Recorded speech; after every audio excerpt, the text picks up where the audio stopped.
Uncle Richard hurls his wine glass against the dining room wall, burgundy liquid dripping down family photos. Cousin Brad screams accusations about me hiding my wealth, while the family treated me like a failure. My mother sits frozen fork halfway to her mouth as 23 relatives stare in stunned silence. The crystal chandelier catches the light from the shattered glass on the hardwood floor. This moment destroys everything I thought I knew about family loyalty and sets the stage for revelations that will reshape every relationship at that table. 3 hours earlier, before the explosion that would change everything, I sat at the kids' table even though I'm 28 years old. That's how things worked in our family. Brad got the adult table because he had the Goldman Sachs internship, the Stanford degree, and Uncle Richard's constant praise. I got squeezed between my 12-year-old nephew and my teenage cousin who kept checking her phone. Let me take you back 18 months to help you understand how we got here. Brad was always Uncle Richard's masterpiece. While I worked 3 jobs to scrape through state college, Brad received private SAT tutoring that cost more than my entire semester's textbooks. His test prep alone ran $8,000, and Uncle Richard paid it without blinking. When Brad turned 16, he got a brand new BMW convertible with leather seats and a premium sound system. When I turned 16, I got my grandfather's rusted pickup truck that needed a new transmission within 6 months. The truck died completely my senior year, and I spent the winter riding my bike 12 miles to my after-school job at the hardware store. Brad's 18th birthday party looked like a wedding reception. Uncle Richard rented the country club ballroom, hired a DJ, and invited 200 people. They had a chocolate fountain professional photographer and a highlight reel of Brad's achievements projected on a massive screen. When I turned 18, my mom baked a cake, and we had dinner at Applebee's with my grandparents. College applications revealed the true scope of family investment in Brad's future. He applied to 12 elite schools with application fees totaling $960. Uncle Richard also paid for a college admissions consultant who charged $3,000 to optimize Brad's essays and extracurricular presentation. Meanwhile, I applied to 4 state schools and worked extra shifts at the coffee shop to cover the application costs myself. Brad's acceptance to Stanford came with celebration champagne and immediate planning for his dorm room setup. Uncle Richard spent $4,000 on furniture, electronics, and bedding before Brad even arrived on campus. My acceptance to the regional state university was acknowledged with a congratulatory card containing $50 in advice to make the most of this opportunity. During college, the contrast became even starker. Brad called home every Sunday to describe his internship's networking events and study abroad opportunities. He spent junior year in London posting photos from weekend trips to Paris, Rome, and Barcelona. Uncle Richard covered all expenses, calling it essential global perspective for future business leaders. I spent those same months working morning shifts at a campus coffee shop afternoon, tutoring sessions with struggling high school students, and weekend catering gigs that paid cash under the table. My studio apartment had a leaky ceiling that I patched with duct tape because I couldn't afford maintenance calls. The walls were so thin I could hear my neighbors' conversations, but the rent was $200 less than anywhere else within walking distance of campus. Family dinners during college became showcases for Brad's achievements. He'd describe his professors who were former Fortune 500 executives, his classmates whose families owned major corporations, and his research projects that impressed department heads. Extended family members hung on every word, asking detailed questions about his academic performance and future plans. When conversation turned to me, the questions carried different undertones. Aunts would ask if I was keeping up with my studies and whether I needed help with anything. Uncles would mention entry-level positions at their companies, suggesting I should consider practical career paths that offered stability rather than chasing unrealistic dreams. Brad's graduation ceremony was a 3-day celebration. Uncle Richard flew out to California, stayed at a luxury hotel, and hosted a dinner party for Brad's professors and classmates. The event cost more than my entire college education, but Uncle Richard called it a worthy investment in his son's networking foundation. My graduation was acknowledged with a card in the mail and a phone call congratulating me on finally finishing. No one attended the ceremony because Uncle Richard said cross-country travel was expensive, and my accomplishment wasn't quite the same caliber as Brad's Stanford achievement. Brad's post-graduation job search involved leveraging family connections, alumni networks, and professors' recommendations. Uncle Richard made phone calls to business associates, arranged informational interviews, and even hired a career coach to help Brad negotiate salary packages. The family celebrated when Brad landed his consulting position, treating it as validation of years of careful investment and planning. My job search involved online applications, generic cover letters, and occasional responses requesting more experience than any recent graduate could possess. I eventually found work at a small marketing firm that paid $32,000 annually with minimal benefits and no clear advancement path. Family gatherings became increasingly difficult as Brad's success story grew more elaborate. He described business trips to major cities, client presentations to corporate executives, and professional development opportunities that positioned him for rapid advancement. Uncle Richard would beam with pride occasionally, mentioning how proper education and family support created such outstanding results. The breaking point came at Brad's Stanford graduation party when Uncle Richard handed him a check for $25,000 as a career launch gift. Uncle Richard announced to the assembled guests that successful young professionals needed substantial financial foundation to capitalize on opportunities and establish themselves in competitive markets. I watched from the corner of the room, calculating that $25,000 represented 8 months of my current salary, while secretly eating ramen noodles 4 nights a week to afford new work clothes. That night, I made a decision that would change everything, though I had no idea how dramatically it would reshape our family dynamics. The golden child had received everything handed to him on a silver platter, but I was about to discover that building something from nothing creates strength that no amount of family money can purchase. While Brad was celebrating his Goldman Sachs internship with expensive dinners and networking events, I was secretly developing a revolutionary app in my cramped studio apartment, surviving on 4 hours of sleep nightly, and discovering that desperation breeds innovation in ways comfort never could. My breakthrough came during my weekend catering jobs, which the family considered temporary work beneath my education level.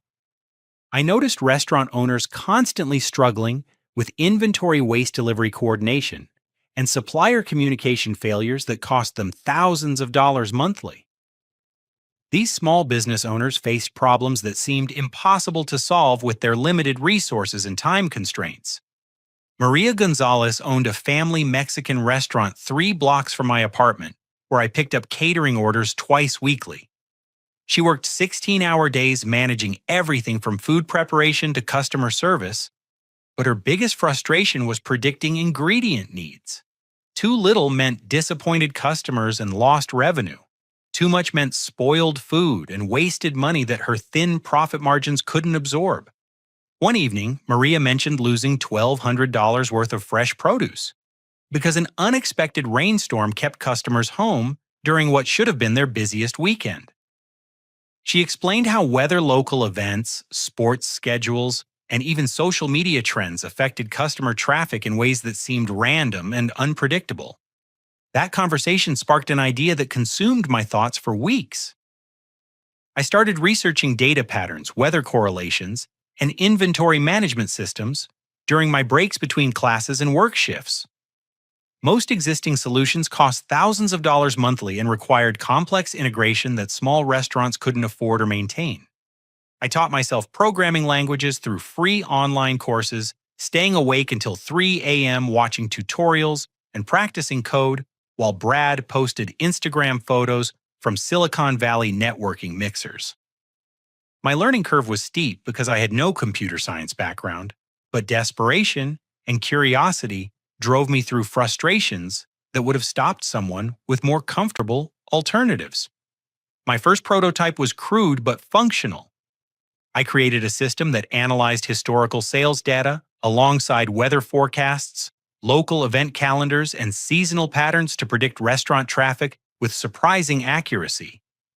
The algorithm wasn't sophisticated, but it identified patterns that human intuition often missed. I approached Maria with my concept during a particularly slow Tuesday evening when she was complaining about ordering too much fish that would spoil before the weekend crowd arrived. I offered to test my system for free, asking only that she track results and provide feedback about accuracy and usefulness. Within 3 weeks, Maria's food costs dropped by $8,000, while her customer satisfaction improved because popular items stayed in stock during peak periods.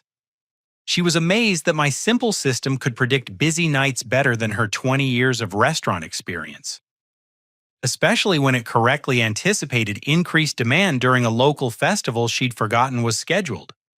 Word spread through the local restaurant association when Maria enthusiastically recommended my system to other struggling owners.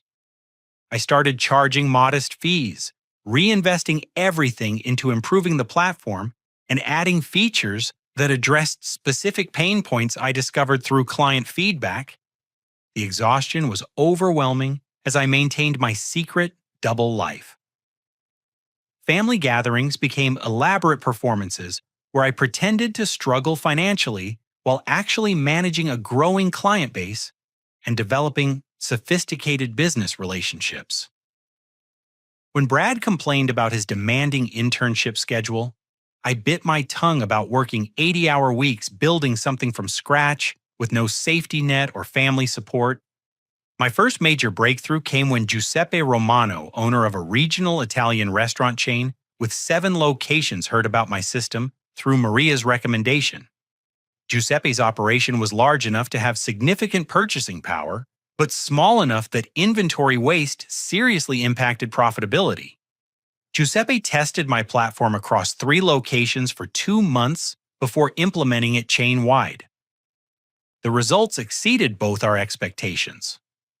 Food waste dropped 37% while customer satisfaction scores increased because popular dishes stayed available throughout service periods. Giuseppe paid me $47,000, over 6 months more than my 3 regular jobs combined. Still, I told nobody about my success, afraid family members would dismiss it as luck or suggest I was foolish for leaving stable employment to chase uncertain opportunities. The irony was painful when Uncle Richard offered to help me find real work with better benefits and advancement potential. My system's effectiveness caught attention beyond individual restaurants. Regional food distributors started hearing about restaurants that dramatically improved their ordering accuracy and inventory turnover. 2 major companies approached me about licensing my algorithms for their existing customer bases. By last Christmas, while everyone worried about my financial future, and Uncle Richard suggested I should ask Brad for career advice, I had already saved $112,000 and was negotiating with 2 national food service companies interested in licensing my technology platform. The hardest part wasn't building the business or managing clients. The hardest part was sitting through family dinners where Brad received praise for achievements that represented less than I accomplished in typical months, while everyone assumed I was struggling to find direction in life. But I was about to discover that success attracts attention in ways I never anticipated, and that keeping secrets becomes exponentially more difficult as the stakes get higher. My small restaurant app caught the attention of Food Flow Systems, a Fortune 500 food distribution company, but their offer to buy me out for $3 million was just the beginning of a bidding war I never expected and couldn't have imagined in my wildest dreams. The call came on a Tuesday morning while I was restocking coffee supplies at my campus job.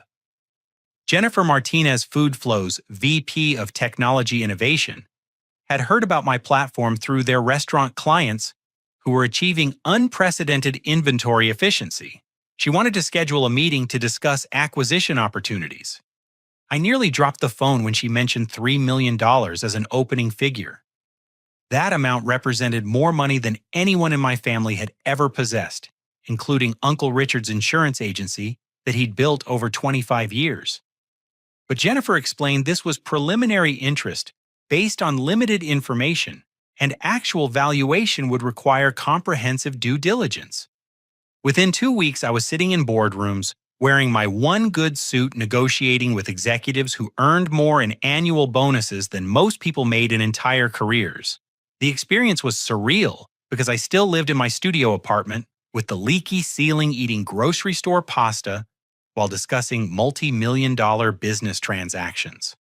Agricultural Solutions Incorporated entered the bidding after their analysts identified my platform's potential beyond restaurant applications. Their research suggested my predictive algorithms could optimize farm-to-table supply chains, reducing waste throughout the entire food production cycle. Their initial offer reached $4.2 million with additional performance incentives. National restaurant partners saw even broader possibilities, envisioning my system scaled across their 15,000 franchise locations. Their proposal included $7.5 million upfront plus ongoing licensing fees that could generate additional revenue for decades. The numbers were staggering compared to my previous financial reality. Managing competing offers while maintaining absolute secrecy became increasingly complicated. I hired Patricia Chen, a business attorney who specialized in technology acquisitions, and opened multiple LLC accounts to establish proper corporate structure. The legal fees alone exceeded what I'd earned during my highest grossing month at all 3 part-time jobs combined. The stress of hiding such massive success became overwhelming during family gatherings, when Brad described his post-graduation job search and Uncle Richard offered connections through his modest professional network. I wanted to reassure them that I was fine, but revealing the truth would have created complications I wasn't prepared to navigate. Instead of accepting buyout offers, I made a strategic decision that surprised everyone involved. I rejected immediate cash payments in favor of licensing deals that would generate ongoing revenue streams while maintaining ownership of my intellectual property. This approach would prove more profitable long-term while giving me continued control over my platform's development. My expansion into healthcare food services opened entirely new markets that none of us had initially considered. Hospitals faced complex dietary requirements, patient volume fluctuations, and strict regulatory compliance that created perfect testing grounds for advanced algorithmic solutions. Success in healthcare led to opportunities with educational institutions and corporate dining facilities. St. Mary's Regional Medical Center became my first healthcare client after their food service director, Robert Thompson, heard about my restaurant successes through industry connections. Hospitals operate around the clock with unpredictable patient loads, dietary restrictions, and nutritional requirements that make inventory planning extremely challenging. My system's ability to predict patient census dietary needs and special requirement volumes impressed hospital administrators who were accustomed to significant food waste and frequent shortages of specific items. Within 6 months, St. Mary's food costs dropped 23%, while patient satisfaction scores increased because therapeutic diets remained available when needed. Word spread through healthcare networks, and I soon had contracts with 3 major hospital systems across 2 states. Healthcare clients paid premium rates because my platform addressed regulatory compliance issues while improving patient care outcomes. The complexity of their requirements justified higher fees that restaurant clients couldn't afford. Educational institutions presented another lucrative market segment. School districts and universities needed to predict cafeteria demand while managing nutritional requirements, budget constraints, and seasonal variations in student populations.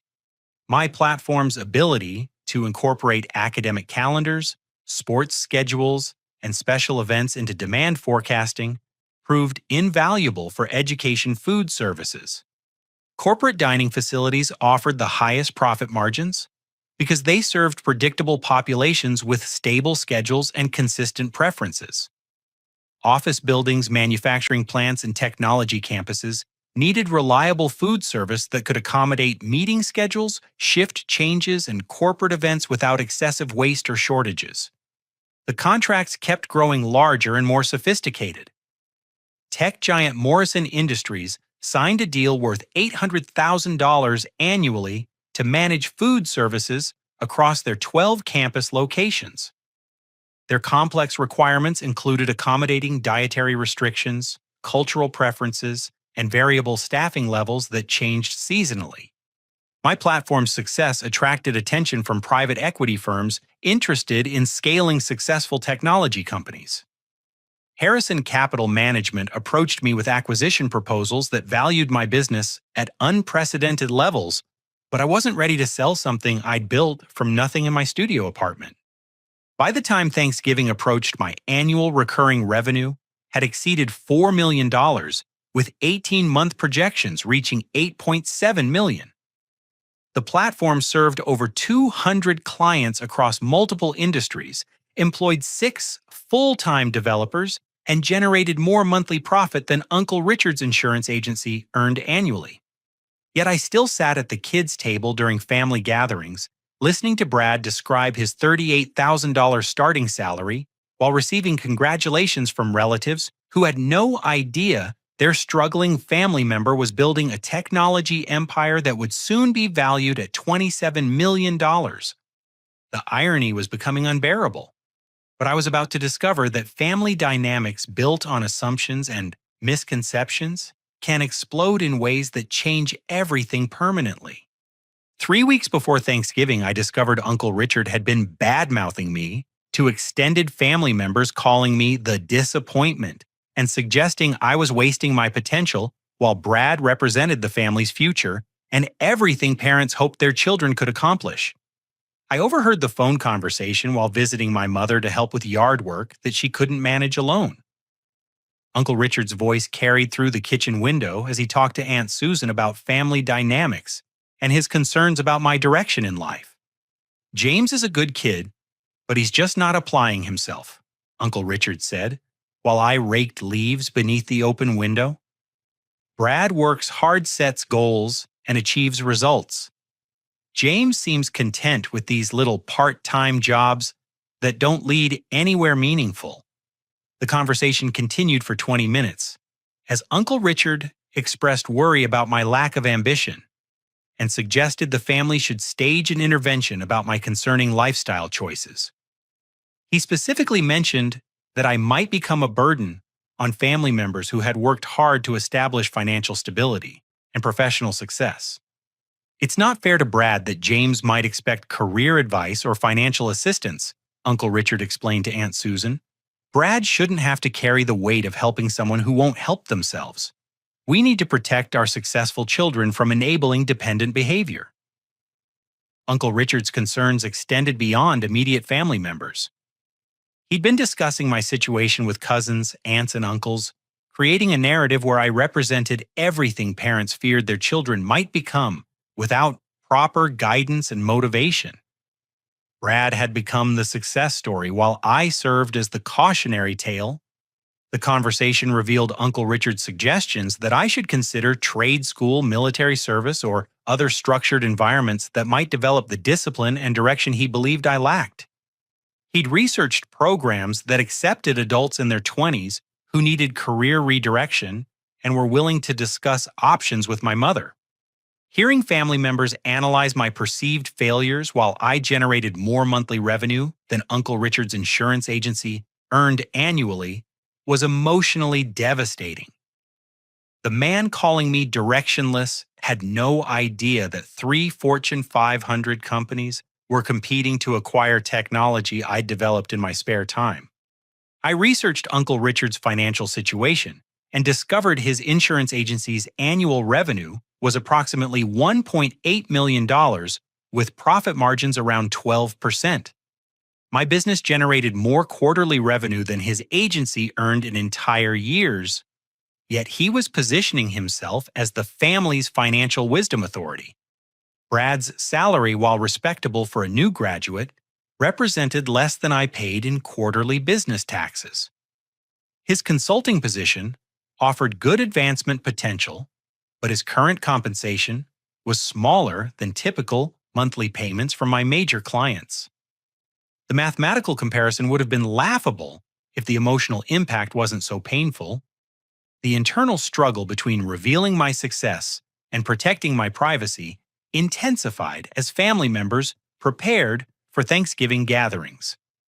I knew the dinner conversation would center on career achievements, future plans, and family success stories that position Brad as the golden child while treating me as the concerning relative who needed intervention. My mother's attempts to defend me during these family discussions were well-intentioned, but missed the mark completely.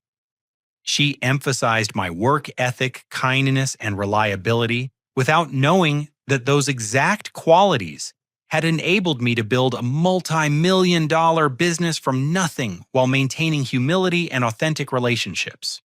James is a hard worker who treats people well, my mother would say during phone conversations with relatives. Success isn't just about money and status. Character matters too, and James has wonderful character.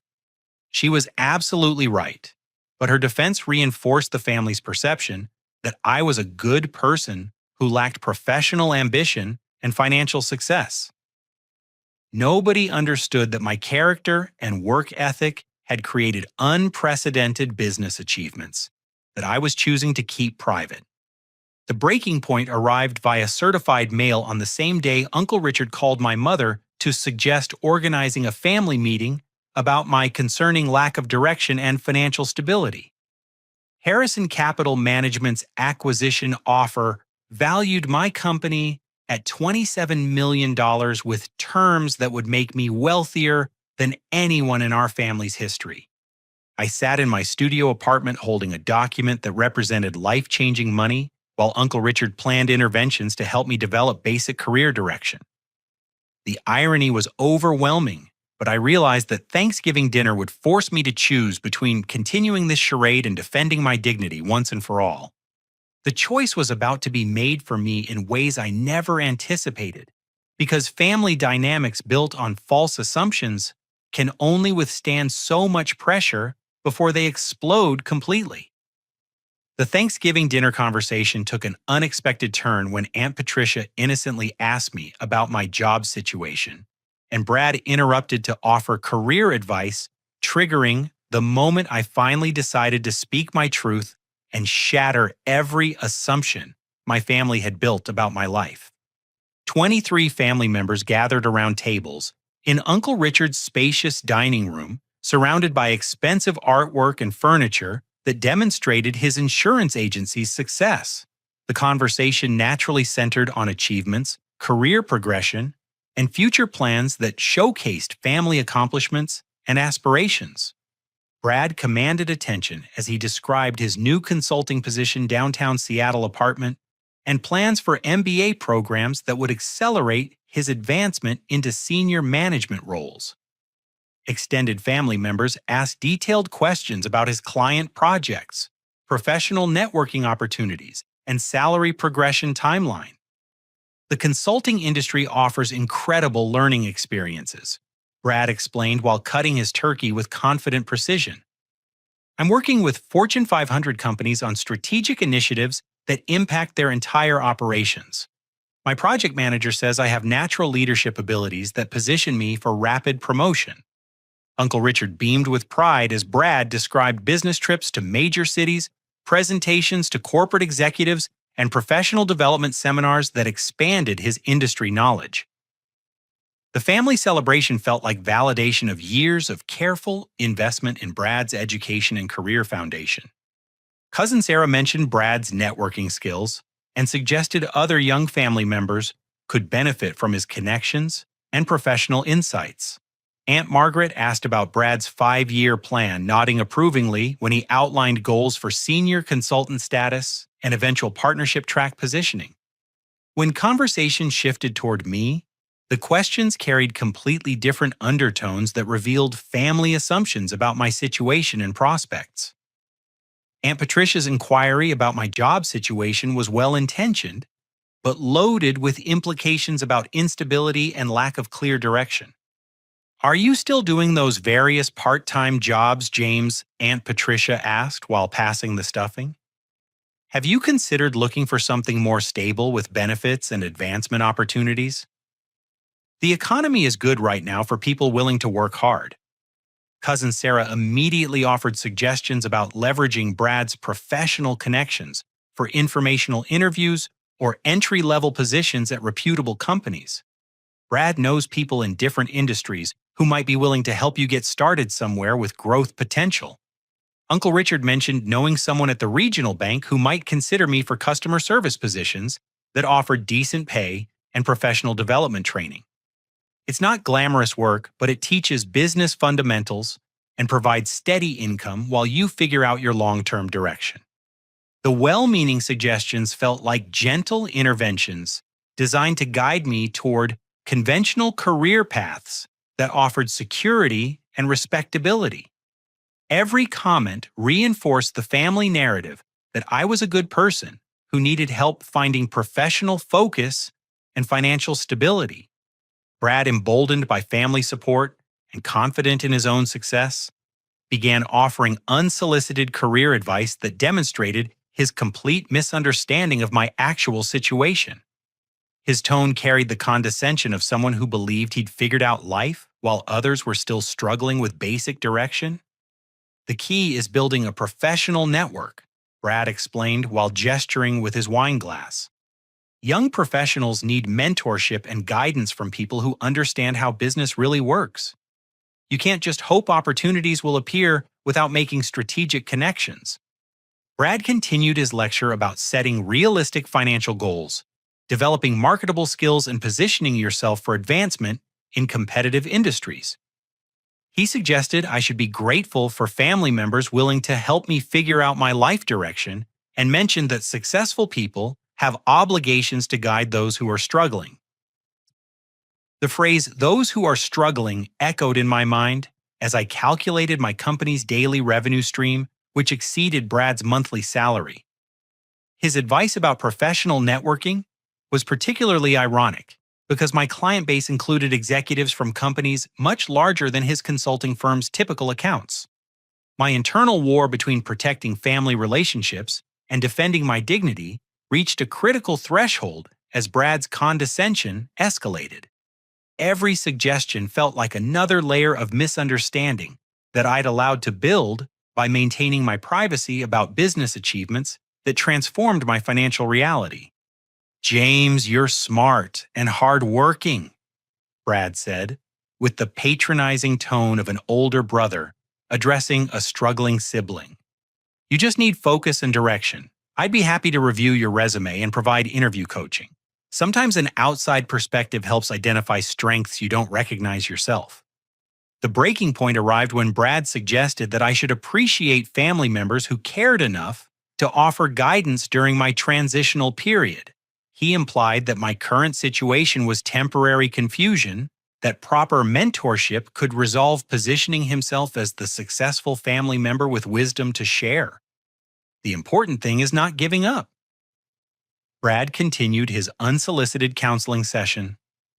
"Everyone finds their path eventually, and having family support makes the process easier. You're lucky to have people who want to help you succeed." I sat quietly holding my fork and calculating that my quarterly tax payments exceeded Brad's entire annual salary while he explained how lucky I was to receive career guidance from someone who understood professional success. The condescension became unbearable when he offered to introduce me to entry-level contacts who might consider me for positions with growth potential. That's when I calmly interrupted Brad's career advice to announce that my various part-time jobs had generated $27 million in business value, that 3 Fortune 500 companies were competing to acquire my technology platform, and that my quarterly tax payments exceeded his annual salary.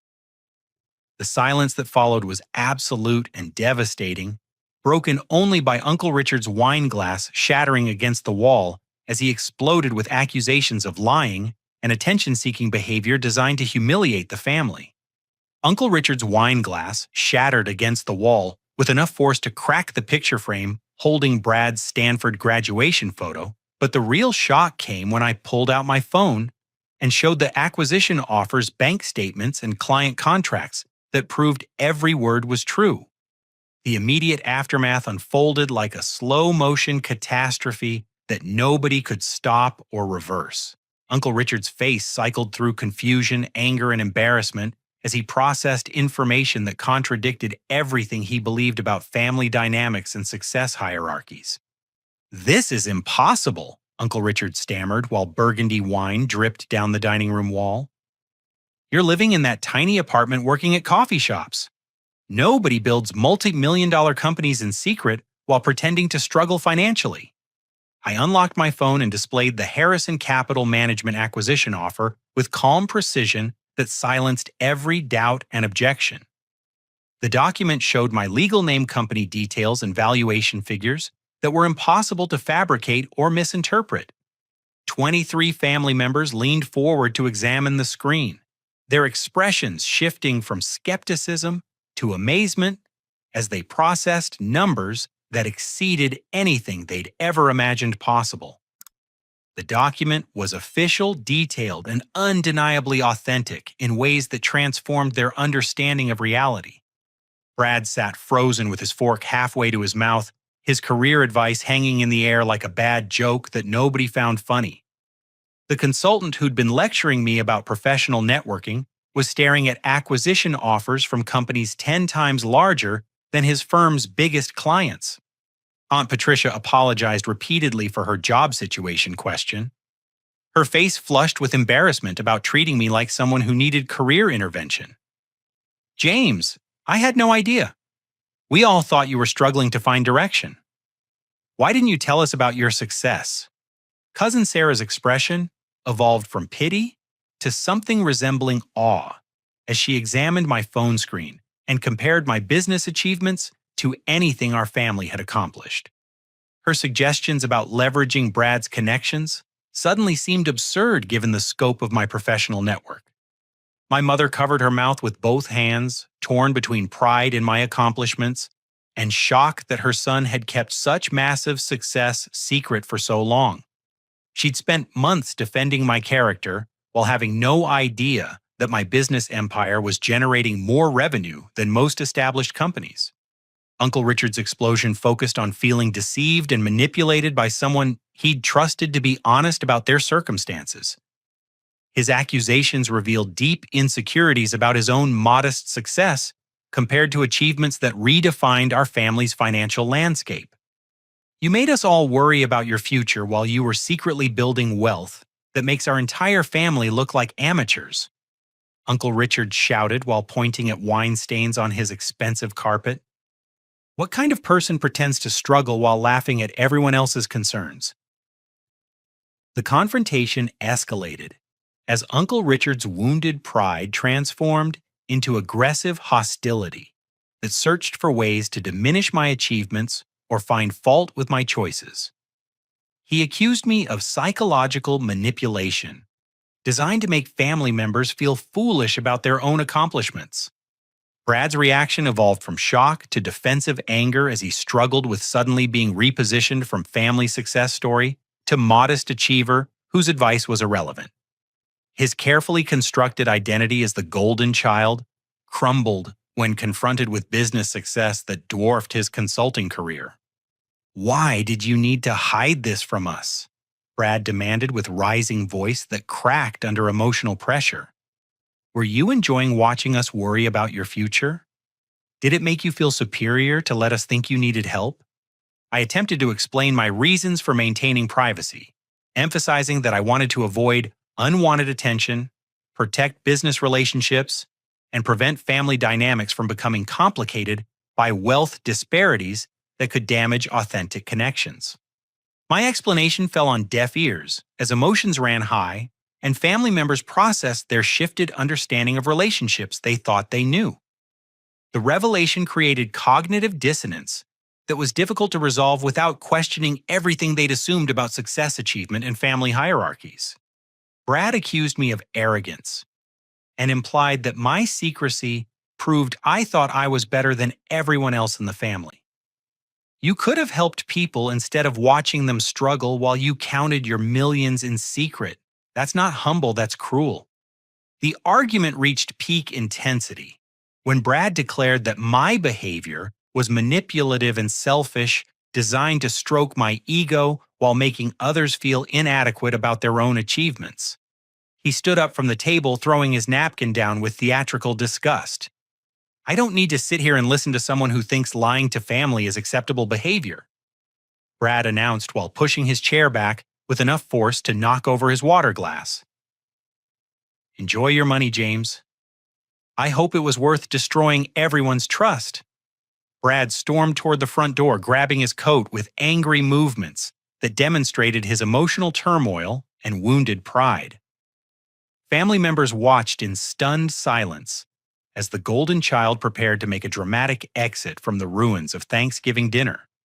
But as Brad reached his Tesla in the driveway, he discovered an envelope tucked under the windshield wiper with his name written in my handwriting. Inside was a receipt showing that I'd quietly paid off his remaining car loan 6 months ago, along with a note explaining that I wanted to help without creating awkwardness or obligation. The note read, Brad, I've always been proud of your achievements and wanted to support your success without making things weird between us. Family means everything to me, and your happiness matters more than any business accomplishment. I hope this small gesture helps you focus on your career without car payment stress. Love, James. Brad stood in the cold November air holding the receipt and note while tears streamed down his face, realizing that his anger was directed at someone who'd been secretly supporting him while enduring family criticism in silence. James's mother found Brad crying in his car, not from anger, but from overwhelming guilt about years of unconsciously looking down on the cousin who had been secretly supporting him, leading to an emotional breakthrough that would reshape our entire family dynamic forever. My mother approached Brad's Tesla with gentle concern, having watched him discover the note through the dining room window. She tapped softly on the driver's side glass and waited patiently while Brad composed himself enough to lower the window and face the conversation that needed to happen. He's been helping all of us, hasn't he? Brad asked through tears that had nothing to do with wounded pride and everything to do with recognizing his own blindness to someone's generosity. I've been treating him like he needed my advice while he was taking care of me. My mother nodded sadly, understanding that Brad's emotional breakdown represented something much deeper than embarrassment about the car loan. He was processing the painful realization that his entire perception of family relationships had been built on false assumptions and unconscious arrogance. Brad returned to the house carrying the note and receipt, his anger completely replaced by confusion and genuine remorse about years of treating me with subtle condescension. The golden child who'd received everything was discovering that the struggling cousin had been the one providing support all along. Family members gathered in the living room as Brad read my note aloud with a shaking voice that revealed his emotional vulnerability. The simple message about family meaning more than business accomplishments contradicted everything he'd assumed about my motivations and character. I decided this moment required complete transparency about other secret acts of generosity that I'd carefully hidden to avoid changing family dynamics or creating feelings of obligation that could damage authentic relationships. Brad's car loan wasn't the only thing, I admitted quietly while family members listened with growing amazement. Grandma's medical bills when insurance fell short last spring. The anonymous donation to Sarah's wedding fund when the original venue fell through. Mom's car repairs that mechanics claimed were covered by warranty or promotional pricing. Each revelation deepened the family's understanding of how wrong they'd been about my character and priorities. The man they'd considered directionless had been supporting multiple family members while building revolutionary business technology that attracted Fortune 500 acquisition interest. Uncle Richard's hostility dissolved as he processed the implications of my choices and recognized that his own son had benefited from generosity provided by someone he'd taught Brad to pity. The insurance agent who'd called me the disappointment was confronting evidence that I understood family loyalty better than anyone. "I've been such an ass," Uncle Richard said with tears in his eyes and genuine remorse in his voice. "I called you directionless while you were supporting our entire family and building something incredible. I owe you an apology that words can't express." I stood up and addressed the entire family, directly explaining my philosophy about wealth success and the relationships that actually matter in life. Money is just a tool. Business success means nothing if it destroys the people you love. I kept everything private because I wanted our relationships to stay authentic. My explanation emphasized that I'd always feared wealth would change family dynamics in negative ways, creating expectations, obligations, and power imbalances that could poison the connections I valued most. Keeping my success secret preserved the genuine affection and honest interactions that money often complicates. I apologize for causing confusion and worry. I continued while looking at each family member individually. But I stand behind my decision to prioritize privacy and authentic relationships over status recognition. Your love matters more than your awareness of my bank account. Brad interrupted my speech to offer his own apology that revealed genuine character growth and emotional maturity. "James, I've been incredibly arrogant and condescending. I assumed success meant I had wisdom to share when I should have been learning from your example about humility and generosity." The conversation that followed lasted 3 hours and included individual discussions between me and various family members who wanted to understand my choices and express their own feelings about the revelations that had transformed their understanding of our relationships. Uncle Richard asked forgiveness for undermining my reputation within the family and acknowledged that his own insecurities about his modest success had led him to position Brad as superior to someone whose achievements far exceeded anything our family had accomplished. My mother expressed pride mixed with concern about the pressure I'd faced maintaining such significant secrets while enduring family criticism and misunderstanding.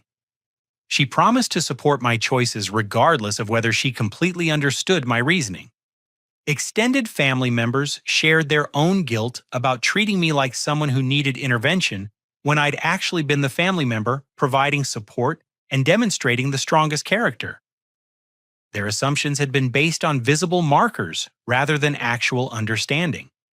Brad requested detailed conversations about how I'd built my business while maintaining such quiet dignity in the face of family misunderstanding.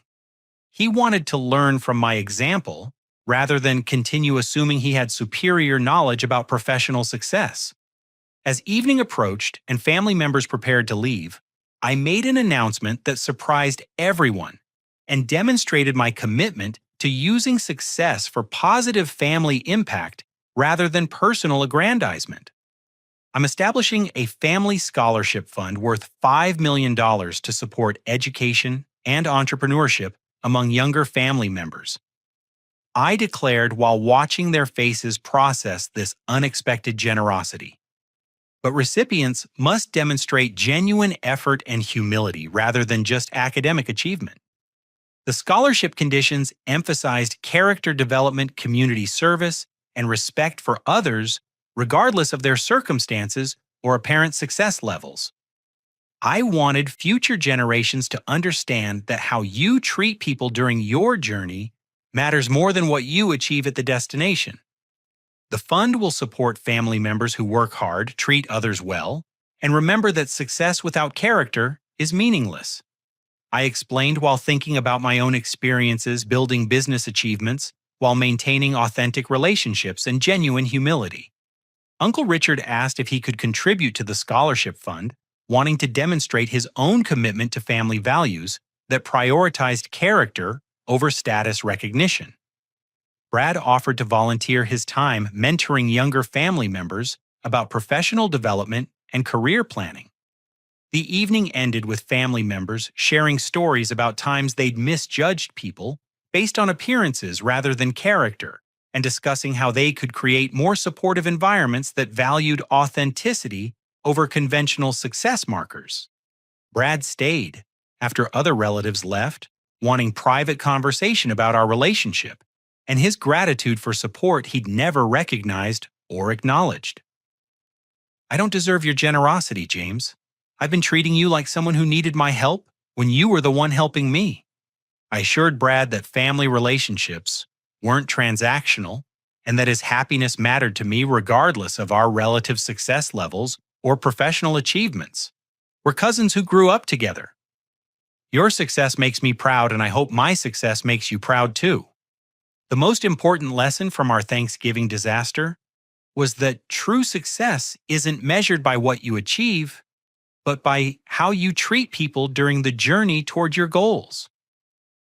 Family relationships built on authentic love and respect are worth more than any business empire or professional accomplishment. Sometimes the greatest victory is maintaining your values while reaching your dreams. And the strongest thing you can do is help others succeed without needing credit for their achievements. Character reveals itself not through what you accumulate, but through how you use your blessings to lift up the people you love.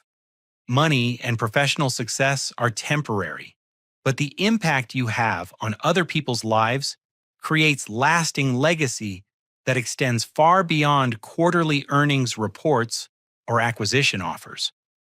The real measure of a life well lived is whether you made the world better for the people who mattered most to you. I learned that keeping secrets can protect relationships, but sharing truth at the right moment can strengthen family bonds in ways that transform everyone involved. Brad and I are closer now than we've ever been, and Uncle Richard has become one of my strongest supporters and closest advisors. Our family gatherings are different now, focused on celebrating character and supporting each other's authentic goals rather than comparing conventional success markers or maintaining artificial hierarchies based on incomplete information about each other's lives. Before we finish, I want to ask you something that's been on my mind since sharing this story. Have you ever found yourself in a situation where people completely misjudged your abilities or circumstances? How did you handle being underestimated? And what did you learn about yourself in the process? I'd love to hear your experiences in the comments below. If this story resonated with you or reminded you of your own family dynamics, please hit the like button to let me know it connected with you. And if you enjoyed hearing about real-life situations where things aren't always what they seem, make sure to subscribe for more stories about overcoming challenges and finding success in unexpected ways. Finally, if you know someone who's been underestimated or who's working hard behind the scenes without recognition, please share this story with them. Sometimes we all need reminders that quiet persistence and authentic character matter more than visible achievements or family expectations. Thank you for listening to my story and for being part of a community that values genuine growth, family relationships, and the courage to stay true to yourself regardless of what others think. I hope your own journey brings you the kind of success that makes you proud while keeping the people you love close to your heart.